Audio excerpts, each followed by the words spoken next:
My name is Andrea Stanton. I'm 34, and last Christmas my mother-in-law slapped me across the face in front of 18 relatives. It wasn't because of the argument with my sister-in-law. It was because of the one true sentence I said during it. She called me trailer trash. She told me to take my daughter and get out. So I did.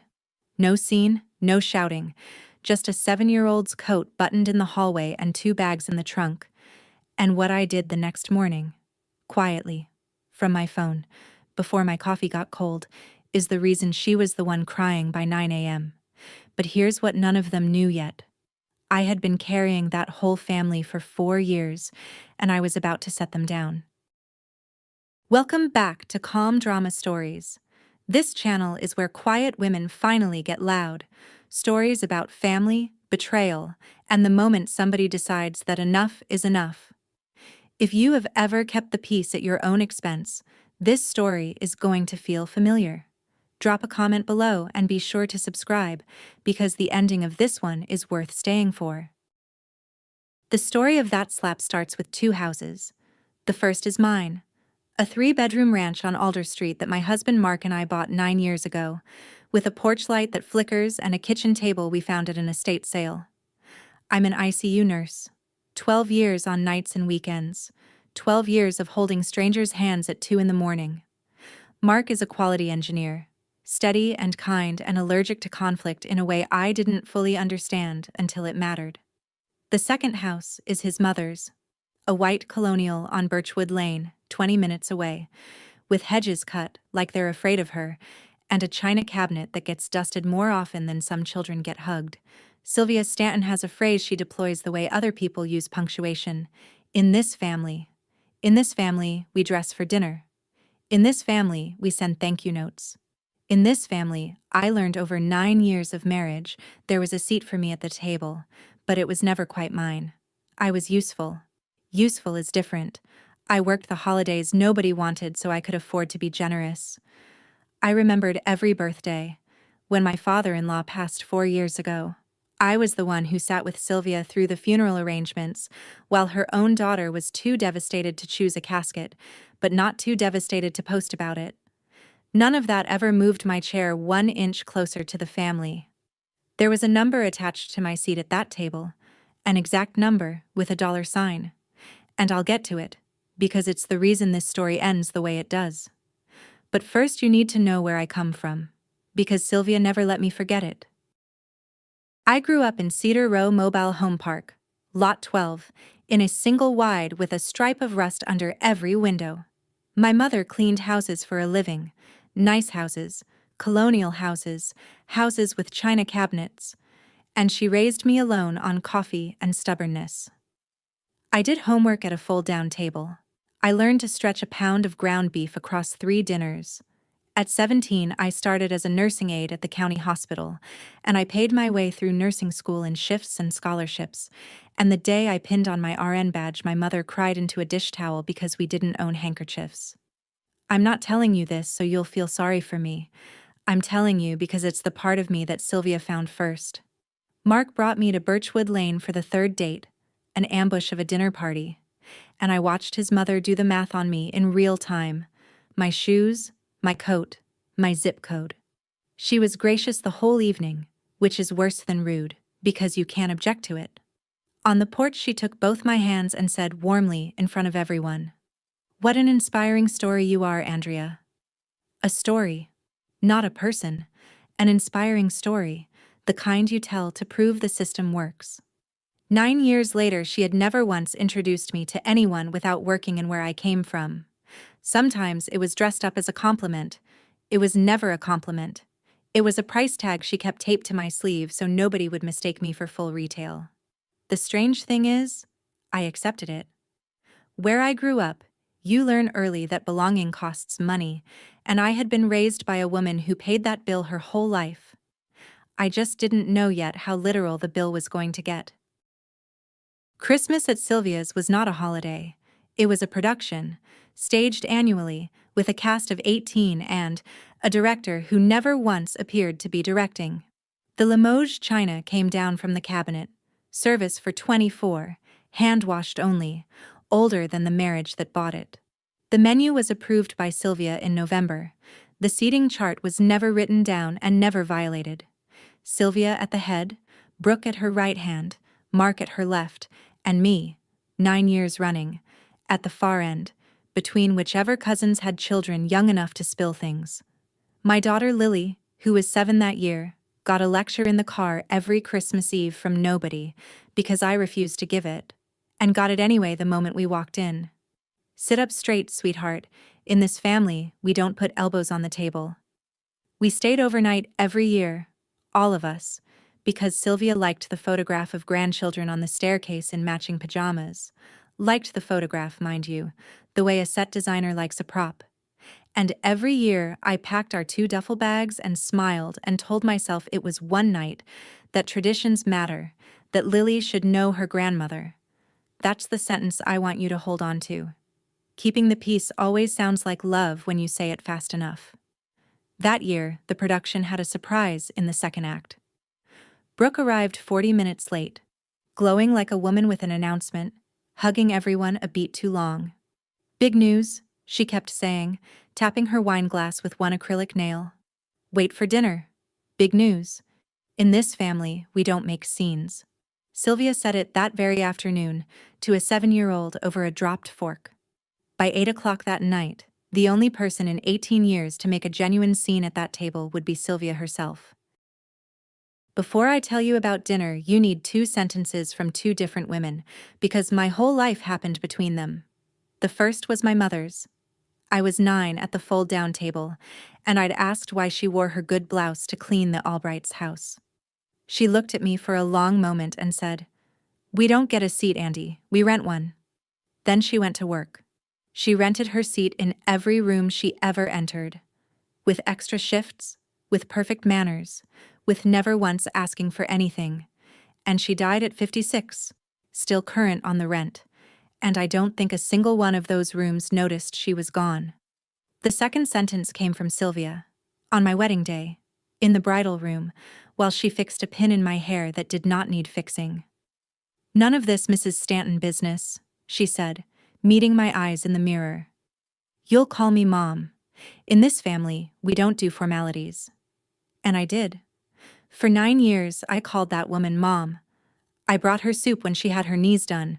I called her on Sunday evenings when Mark forgot. Some part of me, the 9-year-old at the fold-down table, believed that if I was useful enough, warm enough, cheap enough to keep, and expensive enough to lose, the title would eventually come true, the way a rental sometimes turns into a home. I want to be honest with you, because this story doesn't work if I'm not. Nobody forced me into that arrangement. I volunteered. Overfunctioning was the only language of love I'd ever been taught, and I was fluent. It took a slap across the face, in front of my daughter, to teach me the difference between being wanted at a table and being load-bearing. Dinner started at 6.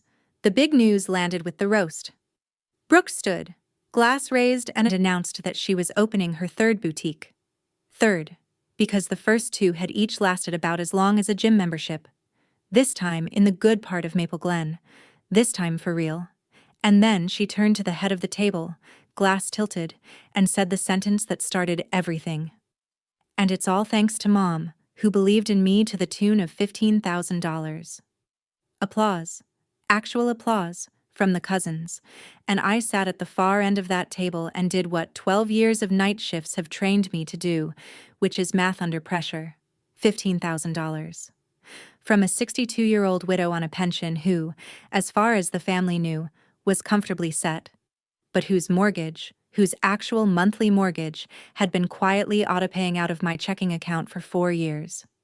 $940 a month, every month, since the winter my father-in-law died, plus $260 a month for Brooke's car insurance, because there was a crisis once, in the way that Brooke's life was a subscription service of crises, and temporary had turned into 48 months. I hadn't told the cousins. I hadn't told anyone.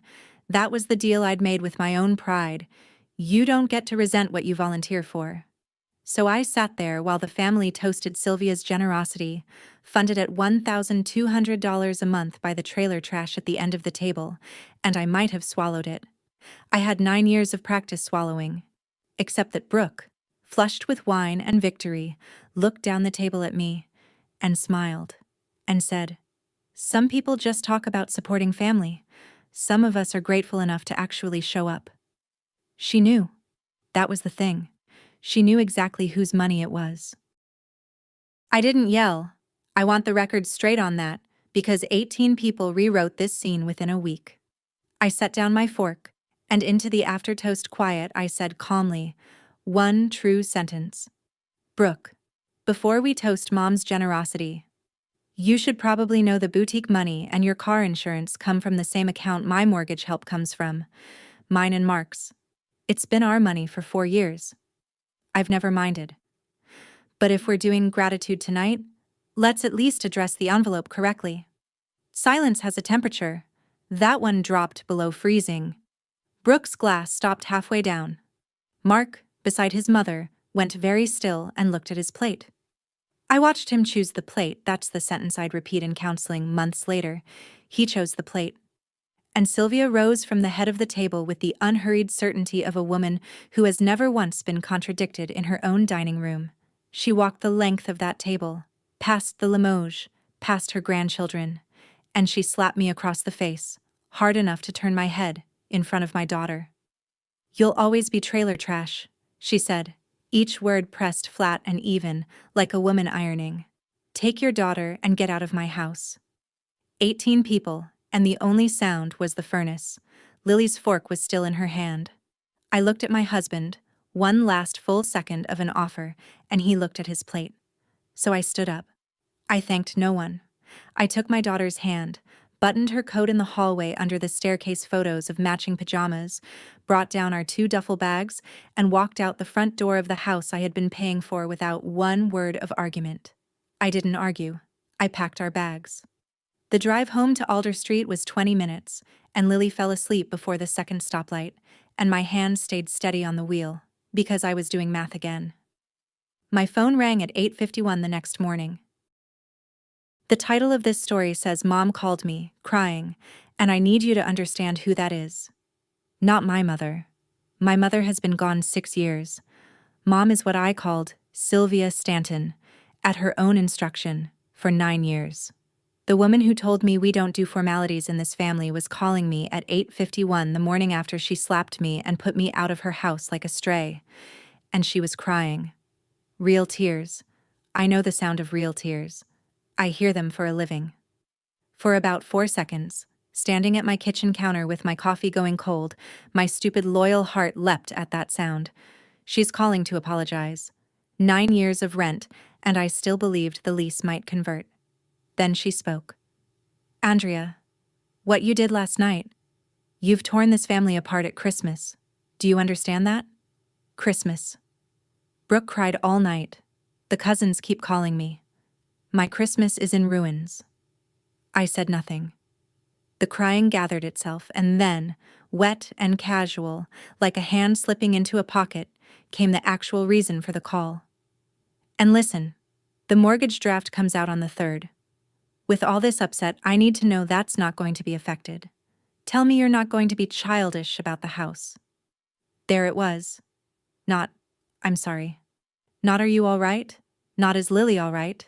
The 7-year-old who watched her grandmother strike her mother. "The draft comes out on the 3rd. I stood in my kitchen and felt something in my chest go perfectly, surgically quiet. The same quiet I get when a monitor alarms and the room starts to panic and my hands already know the protocol. "I'll text you," I said, and hung up, and looked at my coffee, and it was still warm. That's how fast a heart can finish changing.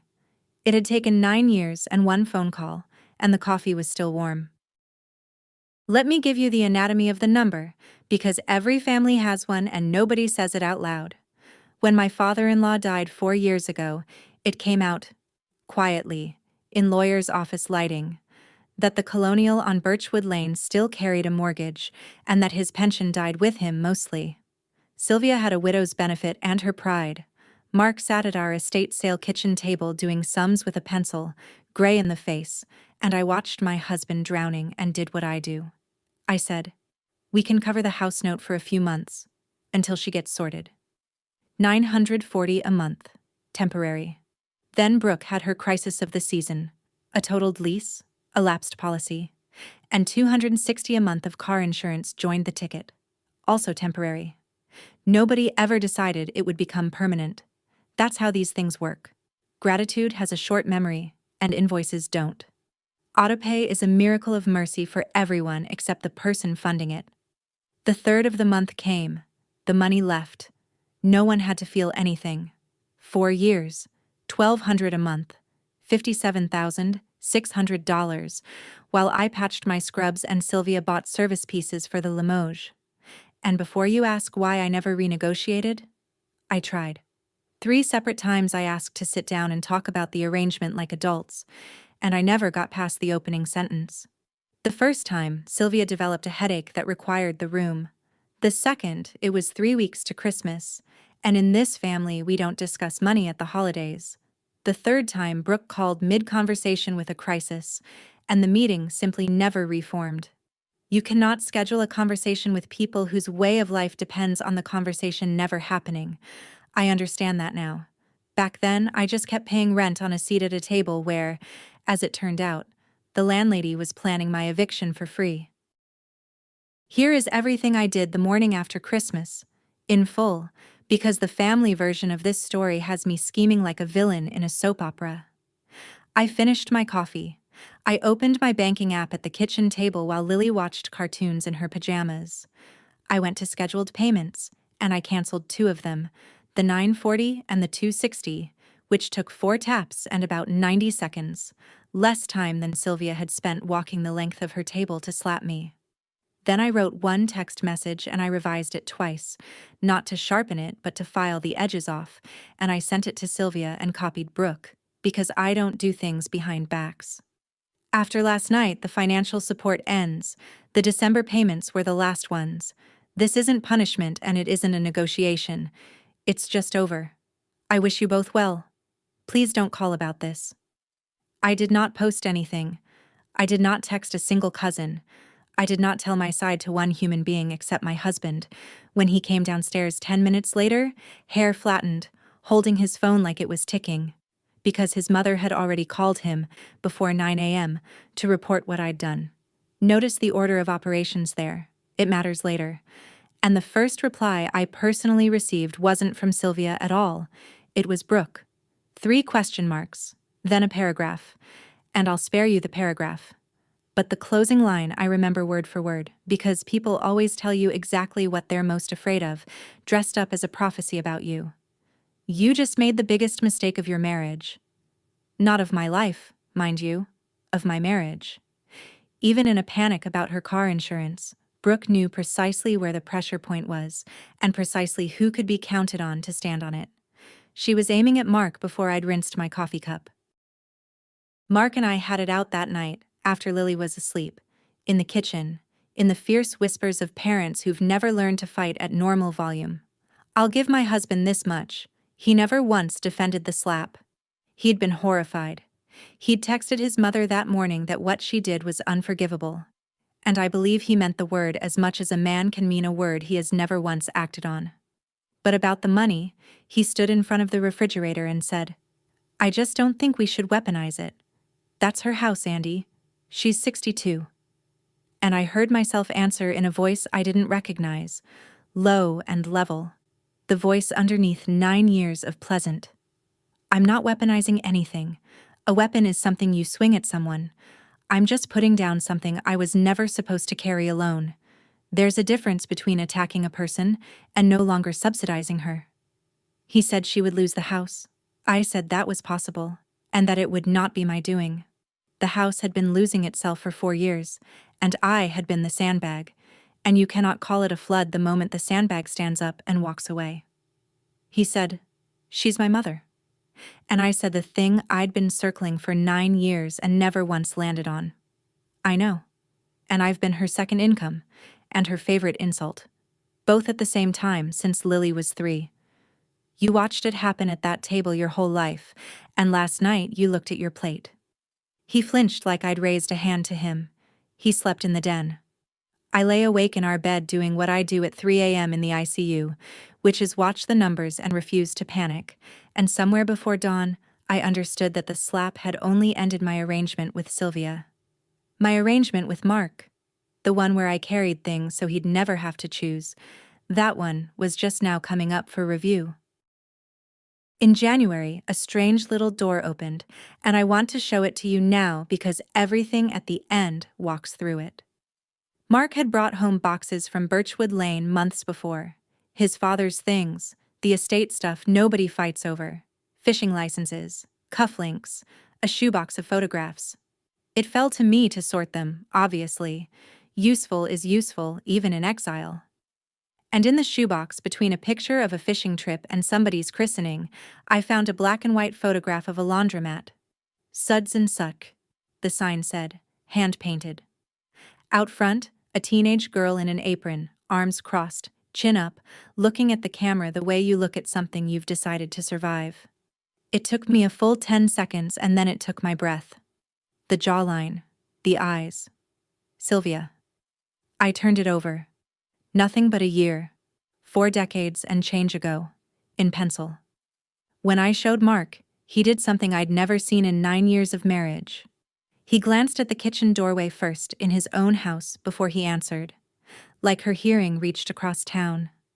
Grandma and Grandpa Kowalski ran a laundromat, he said quietly. Mom worked there through school. She doesn't talk about it. Dad kept that picture. She hated that he kept it. I stood at my estate sale table holding the photograph of a girl in an apron with my mother-in-law's face, a girl who folded strangers' sheets after school, and I felt the floor of 9 years tilt a few degrees. You'll always be trailer trash. Said flat and even, like a woman ironing. I had assumed the cruelty came from above, from a woman born on the hill, sneering down. It hadn't. It had come from somewhere much closer to Lot 12 than to Birchwood Lane, and that made it stranger, and worse, and, though I didn't have the word for it yet, sadder. I put the photograph in my dresser drawer, under the sweaters. Don't worry. It stays there. This isn't that kind of story. On the first warm Sunday in February, I did something I hadn't done since nursing school. I drove my daughter to Cedar Row. It's still there, off Route 12 behind the tractor dealership, smaller than my memory of it, the way everything true is.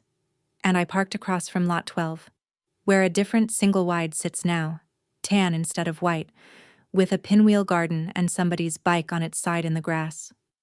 Lily looked out the window, then at me, waiting. This is where I grew up, I said. Lot 12, right there. My bedroom window was on that end. And I told her. Not a sermon, just facts, the way you'd want them told to you. About the fold-down table where I did my homework. About my mother leaving before dawn in her good blouse to clean other people's houses, and what she used to say, we don't get a seat. We rent one. About how I'd believed her my whole life, and how I had rented and rented and rented. Lily listened the way 7-year-olds do, with her whole face. Then she asked the question that children ask because nobody has taught them not to yet. If you lived in a trailer, why does Grandma Sylvia hate trailers? And I looked at the pinwheels spinning on somebody's rented lot, and I thought about a girl in an apron in front of a laundromat, and I gave my daughter the truest answer I had. Because some people run away from a place their whole lives, baby, and anyone who reminds them of it feels like the road back. We sat a while. Then I said the sentence I had driven 20 miles to say out loud, with a witness, so it would count. We're done renting seats, Lily. Both of us. From anybody. She nodded, solemn as a judge, and asked if we could get milkshakes. We got milkshakes. If you want to know the exact center of this story, it isn't a bank app or a slap. It's a parked car across from Lot 12. While I was buying milkshakes, Brooke was working. I have to hand it to my sister-in-law. She has never held a job for 2 consecutive years, but the woman could run a public relations firm. The family group chat, the big one, both sides, 40-odd people, got a version of Christmas in which I had ambushed a grieving widow at her own table with wild accusations about money and been asked to leave, and retaliated by trying to put her on the street. The slap did not appear in this version. My name did. attached to the phrase after everything that was done for her. Then came the satellite campaigns. The church circle heard Sylvia might lose the house because of the daughter-in-law. The school pickup line heard we'd had a falling out. Said with the eyebrows that do the real talking. An aunt of Mark's I had hosted for 8 Thanksgivings called me to say, more in sorrow than in anger, that family forgives Andrea, and that pride was a sin that punished the proud. I listened, thanked her for calling, and did not explain. That was the policy I'd set for myself at the kitchen table in December, and it cost me more than the money ever had. No rebuttals, no receipts posted to the group chat, no campaign of my own. If someone asked me directly, face to face, they got one sentence. Sylvia hit me in front of my daughter and I stopped paying her bills. Those are both true, and I'm at peace with both. And nothing else, no matter how the silence begged. Some people believed me, more didn't, or found it easier not to. I lost the church circle. I lost 2 school mom friendships I'd thought were real. On the nights it stung, I'd stand in Lily's doorway and watch her sleep and do the only math that still mattered. One witness, 7 years old, learning what her mother does when the whole room decides the truth is inconvenient. Let the group chat have the rest. If you have ever been somebody's invisible autopay, the reliable one, the one who covers and smooths and pays and gets remembered exactly once a year in a toast that spends your money under someone else's name, stay with me, because the next part is for you. And if you believe a woman can love her family and still close her wallet, subscribe. It helps more than you know. Now. March. The part Brooke's version of events had no chapter for. The truth about the house started coming up through the floorboards. A bank letter, forwarded to Mark by a panicked Sylvia, revealed that the mortgage on Birchwood Lane had been 60 days delinquent twice before Christmas, before the slap, while my autopay was still running. The math didn't work, until it did. My $940 had never gone to the bank at all. It went to Sylvia's account, where the note plus the taxes plus the Limoges lifestyle, plus withdrawals no widow's benefit could sustain, the boutique money among them, had twice spent it before the bank got its share. My money hadn't been holding up the house. It had been holding up the performance of the house, and the performance was over budget for years. Meanwhile, Brooke, $400 behind on a lease she couldn't cover without my $260, turned in her white SUV and posted something about simplifying her life. I felt no triumph reading any of it. I want that understood. This is the part the revenge story version gets wrong. Watching a 62-year-old woman's finances come apart is not satisfying, even when she slapped you, even when every collapsing number is a number you predicted. What I felt was the cold, clean confirmation a nurse feels when the scan proves what she palpated months ago. I hadn't caused this. I had been concealing it. Mark read the bank letter 3 times at our kitchen table and said, "To the table." It was always this bad. She never said a word. The months that followed were quiet the way a braced house is quiet. Spring. Summer. A fall of unanswered letters. Then, the week before Thanksgiving, he looked up from his phone and said, "She wants to see you." We need to back up 2 weeks, because before the invitation there was the fight. The one 9 years in the making. Early November. Our kitchen. Lily at a sleepover. Mark had been carrying his phone around like a pager all fall, fielding his mother's escalating panic, and that night he set it down and said, "I need to ask you something, and I need you not to explode." I told him I had never once exploded, which was true, and which he knew was true, and which somehow made it worse. The refinance route needs a second income on the application. Mom's asking, I'm asking. She's 62, Andy. It's one signature. One signature and this whole year calms down. She's my mother. Can't you just bend once? And there it was, at last, in my own kitchen. The family position, delivered by my husband. Not defend the slap. Nobody would ever defend the slap. The slap had simply evaporated from the record. Just bend. Just sign. Just resume. I looked at this man I have loved since I was 25, and for the first time I saw the whole machine of him. A boy raised at that table, in that seating chart, who had learned that peace was something women produced for Sylvia the way the kitchen produced dinner. He wasn't cruel. He was afraid. And he'd been afraid so long he called it being reasonable.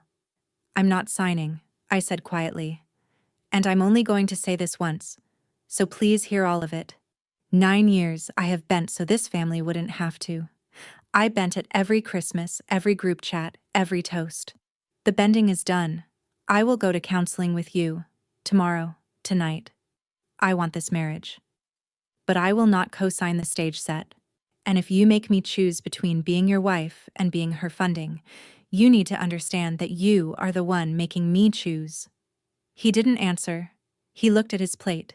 Then, and I will love him for this one motion longer than he'll ever know, he pushed the plate away. The person who finally handed me the key to Sylvia was Lorraine, Mark's great-aunt by marriage, 81, the only member of that family who had ever once asked me a question about myself and stayed for the answer.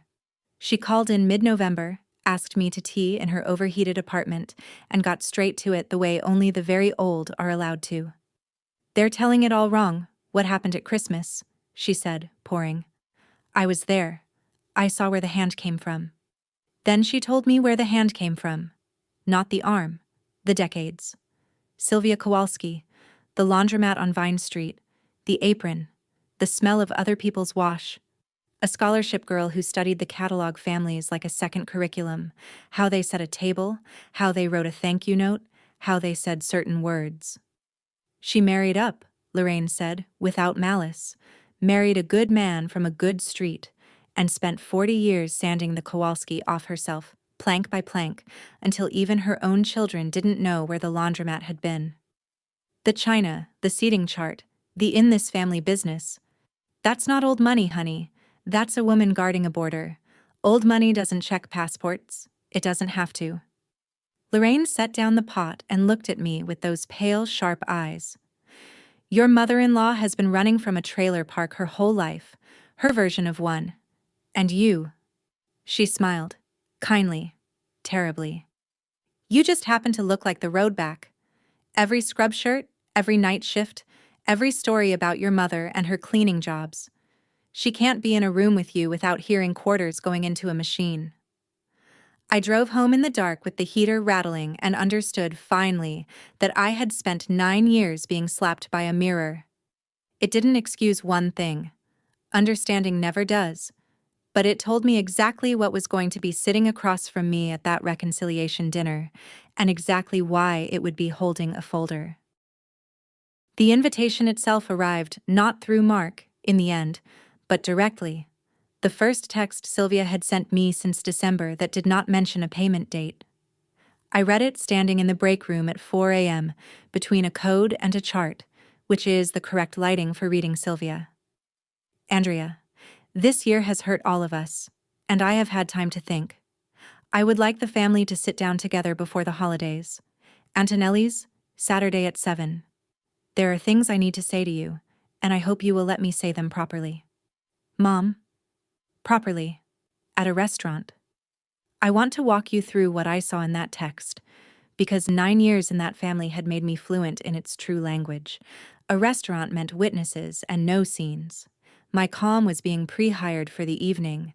Before the holidays meant the mortgage's holidays, not mine. And Mom, signed at the bottom like a card she was playing rather than a thing she was, meant the stakes were high enough that every piece was going on the board, including me at 9 years old. Sorry, including the me who for 9 years had wanted nothing on this earth so much as for that word to be true.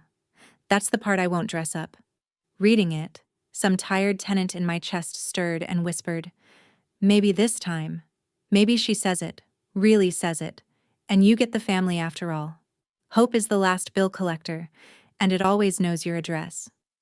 I texted back within the hour, because policies exist for the moments your chest starts whispering, "Will come. 2 conditions. Mark is there, and whatever is said stays at that table. No group chat, before or after. If that works, we'll see you Saturday." A thumbs up arrived, instantly, which told me she'd been watching the phone. Then, a minute later, one more message, and I'll let you decide what it was. Wear something nice. Antonelli's is elegant. The week before the dinner, two things happened that set my spine for it. First, the group chat, which I was no longer in, but which has never once contained a secret, produced its final artifact. A cousin with a conscience screenshotted it to me. Brooke, to 40 relatives, riffing on the theme of the evening to come. Mom's being the bigger person again. Personally, I don't know how you apologize to someone for telling the truth. Once trailer, always trailer. You can put it in Scrubs, but you can't teach it family. 12 little laughing reactions. I read it twice, felt the old scald move through me and pass, and did not respond. Because by then I finally understood something about Brooke. She wasn't cruel for sport. She was the only person in that family more afraid of the money ending than Sylvia was. She'd just always let her mother do the enforcing. Terror has a pecking order too. Second thing, the one that mattered. Lily came home from school quiet, and at bedtime it surfaced. A girl in her class, daughter of one of Brooke's boutique friends, because Maple Glen is a small pond, had told her at recess, "My mom says your mom grew up poor, and that's why your grandma doesn't love her." 7 years old, delivering it carefully, watching my face to see how bad it was. I lay down next to her on the narrow bed and looked at the ceiling stars we'd stuck up there when she was 4. "Is it true?" she asked. "Two parts of it," I said. "I did grow up poor. And Grandma Sylvia does struggle to love me. But baby, those two things aren't connected the way that girl's mom thinks. And here's what's true at our house. We don't get embarrassed about Lot 12. Lot 12 is where Mama learned everything that keeps you safe." She was quiet then. "We don't rent seats." "Correct," I said. "We don't." Saturday came. I wore my good blouse. "I want to show you what I brought to Antonelli's, because it's the whole difference between revenge and a boundary, and it fit in one manila envelope." Friday night, after shift, I sat at the kitchen table and prepared the way I prep for a hard family meeting at the hospital, the ones where you have to tell people a true thing they will hate you for, and you bring them, in writing, everything that can actually help, because the news and the help have to arrive in the same conversation, or the family only hears the news. Into the envelope went the number for the county's nonprofit financial counseling office, the one that specializes in seniors, with the name of the intake coordinator I had already called to confirm they had openings. The names of 2 realtors who handled downsizing for older homeowners, both vetted, one of whom sold a colleague's mother out of a too-big house and into a good 2-bedroom with money left over. A printout on the state's property tax relief program for seniors, which Sylvia almost certainly qualified for and almost certainly had too much pride to have looked up. That was all. No spreadsheet of 4 years of payments. I had one, and left it in the drawer. No letter. No speech. Mark watched me seal the envelope and asked carefully what it was. "It's what I'm still willing to give," I said.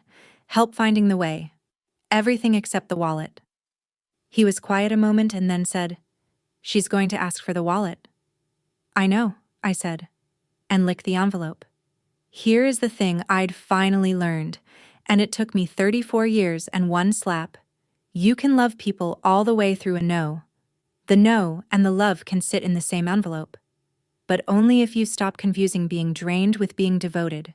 They feel identical from the inside, and they are not the same thing at all. The night before the dinner, my husband told me a story I'd never heard, and it belongs here. We were in bed with the lights off, which is when the true things come out of him. And he said, "I was 9. Little league. I struck out with the bases loaded and cried on the bench, and Mom drove me home in total silence. And when we pulled in, she said, 'In this family, we don't embarrass ourselves in public. Do you understand me?' 9. I'm 36 years old, Andy, and I've been 9 at that table my whole life. You know what I felt when she slapped you?" I waited. The furnace ticked. "Relief," he said, and his voice cracked on it. For about 1 second, because for once it wasn't me getting corrected. And then I saw Lily's face, and I've been sick about that second every day since. That's what I looked down at the plate to hide. Not agreement. Shame. I lay there in the dark holding my husband's hand while 30 years of that dining room moved through him. It did not fix things. One confession doesn't refinance 9 years. I'd learned that much about balances. But it told me who'd be sitting next to me at Antonelli's. Not a wall, and not yet a shield. A man in the middle of the longest walk of his life, from his mother's right hand to his wife's side, going as fast as his fear allowed. Counseling, he said into the dark. I found somebody. First opening's the Tuesday after Thanksgiving. I already booked it. I said, okay. Just okay. You don't cheer a man for reaching shore while he's still in the water. Saturday, 7 o'clock, came up fast. Antonelli's on the square. White cloths, low amber light, the murmur of other families having easier evenings. Sylvia was already seated when we arrived, in her best silk, pearls on. And on the chair beside her, squared to the table's edge like a place setting, sat a blue folder. 7 of us, Sylvia, Brooke, Lorraine, Mark, me, Lily, with her paper and crayons and the blue folder, which I am counting as a guest, because it had clearly been given a seat. We ordered. We performed the small talk of families in triage. And then Sylvia set down her fork, touched her napkin to her lips, and did the thing I had stopped believing she could do. Andrea, what I did at Christmas was wrong. Not the argument. My hand. I struck you in front of your child, in my home, and I have heard the sound of it every day since. My mother would have been ashamed of me. Her voice caught on mother. Caught on something real. I know the sound of real. I am sorry. I am asking you to forgive me. The table went still. Lorraine watched me over her glasses. Lily had stopped coloring. And I want to be honest about what happened in my chest, because this is the part of the story where I'm the one on the table. It worked. 9 years of wanting swelled up under that apology like water under a door. My eyes stung. I heard myself start to say something soft. In this family, we don't make scenes. And here was Sylvia Stanton, making the opposite of a scene, making an amends, in silk, in public, and every tired tenant in me stood up and reached for the pen before there was a pen. Then, there was a pen. She reached to the chair beside her, lifted the blue folder, and slid it across the white cloth with 2 fingers. Gently, the way you'd deal a card you've been holding all night. Which is why, she said, I wanted us to talk about the house as a family. The folder held a refinance application, flagged with little arrow stickers where signatures belonged. The bank would restructure the note, lower payment, longer term, with a qualified co-signer on the application. My income was already penciled into the worksheet, not Mark's. Mine, the nurse's, the steady one, the one that had qualified for 4 years without ever being asked. Under it, a typed page, and I recognized Brooke's font choices. A family plan, in which the autopay resumed temporarily until Mom is stabilized. Brooke leaned in, warm as a loan officer. It's what family does, Andy. You of all people know that. I looked at the stickers pointing to my name. And then Sylvia did the one thing I never saw coming. The thing that broke my heart for her at the exact moment she was reaching for my wallet. Her hand, resting on the folder's edge, was trembling. And she said, so quietly, the table almost missed it. I cannot go back to being nobody, Andrea. You don't know what that's like. The silk, the pearls, the Limoges, the seating chart, the 40 years. All of it swaying on that one sentence like a house on one nail. Lorraine closed her eyes. And I said, just as quietly, I do actually. I grew up there. Sylvia looked at me, really looked, maybe for the first time in 9 years. And for one long second the border guard and the laundromat girl were both sitting in her chair, and neither of them could speak. That second is the closest she and I have ever come. It changed nothing about what I did next. I want that understood. Understanding is not a payment plan. Here is what signing would have bought, and I priced every line of it right there at that table because I am my mother's daughter and we do our math before we pay. Signing bought back Mom. It bought Sunday dinners and a grandmother for Lily and the group chat turning warm overnight. The aunts calling to say they always knew I was good people. It bought Mark's shoulders coming down off his ears for the first time in a year. It bought peace. The whole roomful of it, immediate, gift-wrapped, mine to hand out like Christmas morning. All I had to do was resume being load-bearing and call it belonging. The same lease, retyped in a nicer font. I looked down the table at my daughter. She'd gone back to her crayons, folding her napkin into the shape I recognized, a paper star, the kind we make at home. 7 years old at a white tablecloth, learning at this exact minute, whether anyone meant her to or not, what a woman's yes costs, and who is allowed to charge her for it. And I heard the whole chorus at once. My mother saying, "We rent our seats," Sylvia saying, "I can't go back to being nobody," Brooke saying, "It's what family does," and underneath them all, quiet as a monitor, the question I'd been refusing to read for 9 years. If the payments are the only thing keeping your chair at this table, what exactly have you been calling love? I reached out and closed the folder. The little arrow stickers disappeared into the blue like fish going under.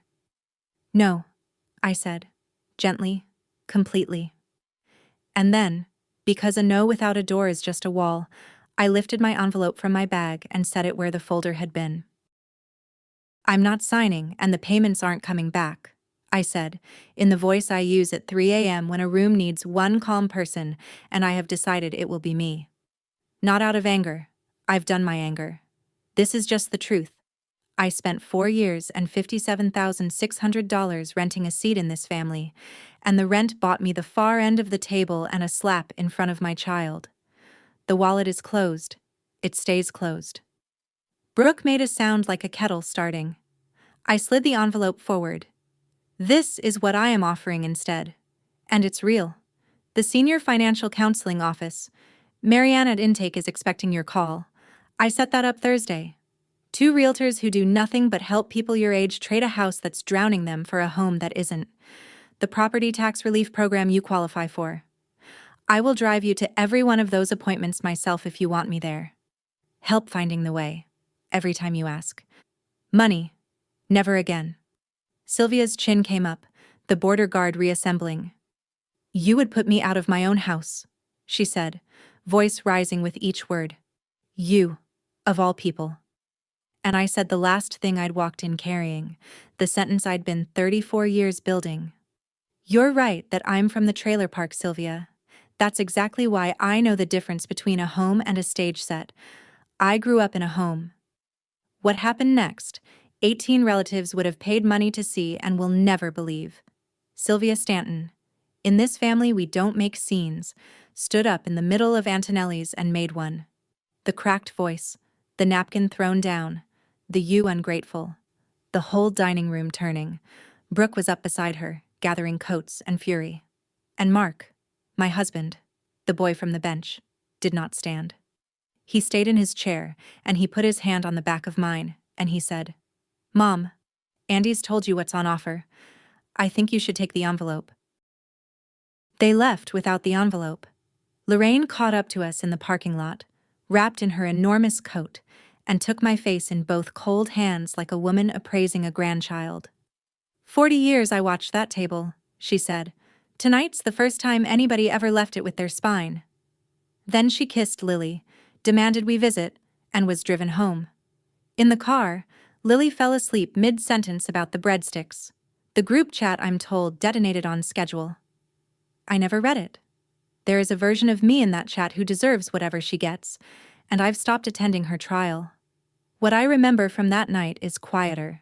Mark stood in Lily's doorway a long time after we carried her in, watching her sleep, the paper star from the restaurant still in her fist. Then he came down to the kitchen, where I sat over a cup of tea I wasn't drinking, and he sat across from me at our estate sale table, and he looked at me, not at his plate, at me, and said, "Tuesday, the counseling, I'm going. I'd go tomorrow if they'd take me." We sat with that. Somewhere across town, a blue folder was riding home unsigned, and a woman in her best silk was learning the thing I'd learned at 9 years old in Lot 12, that the rent always comes due, and that it is never, ever the tenant who sets the price. I didn't feel like I'd won anything. I felt like a nurse at the end of a code that went the only way it could. Emptied out, steady-handed, and unsure who to be, now that the alarms had stopped. People kept asking me that winter if I regretted it. It took me until the next Christmas to give my whole answer. Here is the answer: 2 Christmases after the slap, and it fits in one kitchen. Christmas dinner at our house on Alder Street. 5 places at the estate sale table, set with 3 patterns of dishes that don't match and never will, because they came 1 box at a time from 3 different thrift stores, and every plate got chosen by a 9-year-old on purpose. Lily's paper stars hang on tape loops from the light fixture. Mark cooked, actually cooked, apron and all, and is at the sink now doing dishes, a year of Tuesday counseling in his posture, a man who has learned that peace is something you make with your own hands, or it isn't peace. Lorraine holds court with a plate on her knee. The Colonial on Birchwood Lane sold in the spring, for enough, as it turned out, to clear the note and fund a tidy 2-bedroom apartment near Brook, where I am reliably informed Sylvia tells the neighbors her daughter-in-law broke up the family. I've made my peace with being that story in her building. Her building is small, and getting smaller, and some walls you cannot lower for a person. You can only stop paying to keep them raised. Mark visits her 1 Saturday a month. Alone. That is his road to walk. At his speed. And I pack the leftovers he brings her without comment, because the no was never aimed at soup. And in December, a card came addressed to me alone. Brooke's handwriting. No return address. 1 line where the printed greeting should be. The insurance thing, I get it now. That's all. Not an apology, not a bridge. A crack in a wall, which is how every door in history got started. I taped it to the refrigerator next to Lily's spelling test. My mother rented her seat in every room her whole life, and the rooms forgot her. My daughter watched her mother get slapped, and then she watched what came after. I own my seat now. So will she. I used to think love meant being so useful they couldn't afford to lose you. Now I know that anyone who prices your seat at the table was never offering you a home, and the most loving word a worn-out woman can learn to say is a calm, complete, unexplained no. That's my story. 1 slap, 2 canceled autopays, and a kitchen where nobody rents their seat. If you've been someone's invisible autopay, the reliable one,